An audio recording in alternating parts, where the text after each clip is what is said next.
Allora, con i nostri ospiti, innanzitutto vorrei sentire il segretario nazionale, saluto, il segretario nazionale dell'Italia dei Valori, Ignazio Messina, perché insomma, voi siete o no favorevoli all'Italicum? Ma noi intanto siamo favorevoli a una legge elettorale. Finalmente poter parlare di una legge elettorale credo che sia un grande passo avanti dopo 7 anni di Parlamento nel quale si è sempre detto di dover fare la legge elettorale e non si è mai messo mano a questo. Dopodiché questa legge ha sicuramente dei punti deboli e le criticità che noi vogliamo evidenziare.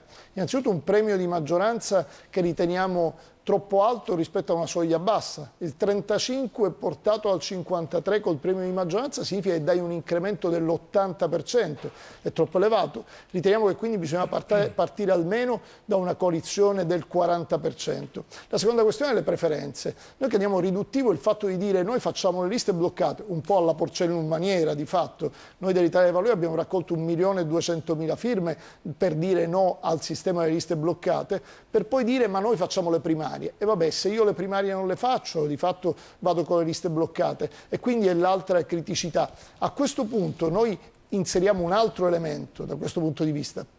Dobbiamo fare riforme costituzionali?